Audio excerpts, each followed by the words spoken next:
play like Savage. Why you got a 12-car garage and you only got this? Cocaine on the table, liquor pouring, don't give it the damn. Don't your girlfriend is a groupie, she just tryna get in. Saying I'm with the best.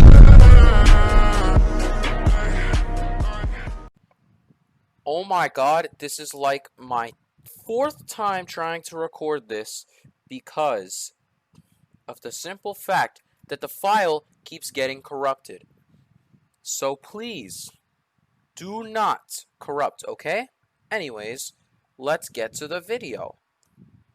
So, yo, what's good, boys? It's Kryptonics back here with another video. So today we are doing 2020 Summerslam Predictions, and if you watch WWE, then you know what I'm talking about. If not, then, sorry. But if y'all like gaming, then, I got Modern Warfare gameplay in the background, so, yeah. Just, all y'all who like WWE, just enjoy what I'm talking about, and who like gaming, enjoy the Modern Warfare gameplay of me being garbage. But anyways, so, it is currently 5:38, and I have, like, 22 minutes, yeah, until the kickoff show starts, so I gotta get this done. But anyways, let's get right to it. So, first we have the U.S. Championship match, which is apparently on the kickoff show, which I didn't even know about. But this match, I honestly see Apollo retaining because of the simple fact that I think Brock Lesnar will return to interrupt this match to start the Lashley-Lesnar feud that we all have been waiting for. A non-title feud finally, because, you know, Lesnar has had so many title feuds, and it's just like he deserves. I feel like he's so overrated. They give him so many title shots, and it's low-key annoying. Like they're just overusing him. Just kind of like Charlotte Flair. Like Charlotte Flair has gotten so many title shots, and I'm actually happy that she's like not here, because it gives other talent chances. Like, we don't always want Brock Lesnar holding the WWE title, which is, it's good that Drew wrote him off TV for a little while. But, yep, I see Apollo retaining and Brock Lesnar interfering to cost MVP the title to start the Lashley-Lesnar feud. So, I hope that happens. I'm crossing my fingers, but, yep. So, now we have Mandy Rose versus Sonya Deville. No DQ. Loser leads WWE. This one, Mandy's winning all the way. They want Mandy to win. They're not gonna give up Mandy Rose like that. So, and Sonya Deville, with all that's happening to her right now, with like the stalker or whatever, it's probably stressful having her come into work every day, having to worry about, you know, the safety of her. So, in her own home. So, like, yeah. I feel like they're going to write her off TV so that she can get this personal issue dealt with. So, I see Mandy winning this one. So now we have the Raw Tag Team Championship match. Street Profits versus Andrade and Angel Garza. I see Andrade and Angel Garza winning this because the Street Profits have had a decent run as Raw Tag Team Championships, and I'm pretty sure they'll win it back sooner or later. I just feel like it's time to refresh, you know, the talent. We've seen Street Profits versus Viking Raiders like a whole bunch of times with all that. I don't even want to talk about that. That was just like, it was funny at first, but then they just dragged it. Like they dragged it on for way too long. Like, and then they finally, well, when, what was it? What pay-per-view was that? Backlash, that's what it was. Yeah, Backlash, they were supposed to have their match. They didn't even have it because Ninja, that's when they introduced Akira Tozawa and the Ninjas. So they didn't even have that match. And then they ended up having their match on Raw. I think I don't remember that far back, but they had their match eventually and Street Profits just retained, and it was just getting way too repetitive and it needed to end. So if the Viking Raiders are going to win the Raw Tag Team Championships, I would rather them win it off of Andrade Angel Garza, not the Street Profits, because they have a friendship, the Viking Profits, and I kind of like it. So we're going to keep that as Andrade and Angel Garza winning the titles. So now we have this, the SmackDown Women's Championship match and the Raw Women's Championship match. I'm going to cover this in one because I have a theory that's going to happen here.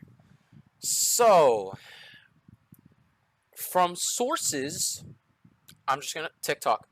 Yeah, it's from TikTok. On TikTok, people were saying that,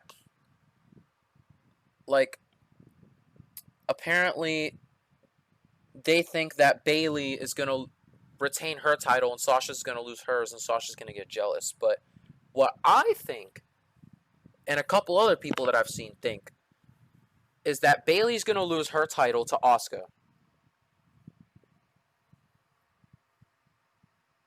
This is a very long pause because I just completely forgot. I'm sorry.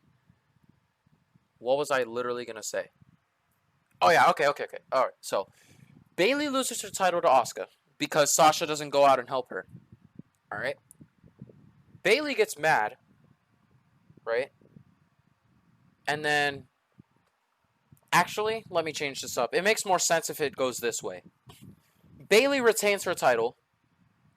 Asuka's all beat up, right? But then, when Asuka starts making the comeback, so like Asuka starts making a comeback, Sasha's in trouble, but then Bailey doesn't go out to help her. So after that, Sasha loses her title to Asuka, and then they start getting mad at each other, and then that starts the feud for the SmackDown Women's Championship, and then Asuka gets her Raw Women's Championship back. Or it could go the other way around. You never know. They could put Asuka on SmackDown, but it could go either way, honestly. But I honestly think that Bailey's going to retain, Sasha's going to lose her title, and then at Payback, they're not going to be up to par with each other. They're going to lose their women's tag team titles, and everything's just going to come crumbling down, and then eventually they're going to split, and yeah. So that's what I see happening. I don't know. You never know with these two. But Seth Rollins versus Dominic Mysterio in the street fight. Now, don't get me wrong. Dominic Mysterio looks in good shape. Like, he could take hits. Like, he looks really strong. He took kendo stick shots. Like, and he was doing real good. But I honestly think them putting Dominic Mysterio up against a multi-time world champion, my favorite superstar. I'm a little biased here, obviously. I want Seth Rollins to win, but, I won't be mad if Dominic wins, because, it's his debut match, and, yeah. But I won't be mad if Dominic wins. But I want Seth to win. But if Dominic wins, then it'll just keep the feud going, and then, because this feud kind of needs to end now. It's kind of getting old, at least for me. I don't know about y'all, but it's getting old for me. Like, kind of tired of it. Like, Rollins needs someone new to fight against instead of just the Mysterio family. Like, but I'm pretty sure if Dominic loses this match, they're just going to do a tag team match. Rey and Dominic versus Rollins and Murphy. That's probably what's going to happen if Rollins wins. So, yeah. And then we have the Universal Championship match. Braun Strowman versus The Fiend, Bray Wyatt. The Fiend. I go with The Fiend all the way for this one because The Fiend needs to build up his character a bit more and show how strong he is. Ever since losing to Goldberg was the worst booking WWE could have ever created. And I don't understand what was going through Vince's head when he booked that.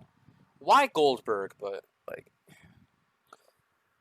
Goldberg was one of my all-time favorites in WCW in all the old days, but, like, no. I never imagined The Fiend losing to Goldberg. So, but honestly, if this happens at SummerSlam, people won't be mad if The Fiend loses. Braun Strowman retains, right? And then let's say Roman Reigns makes a return. That's a perfect way to set up Roman Reigns, getting him into the Universal title picture, instead of going up against The Fiend and making him lose to Roman Reigns.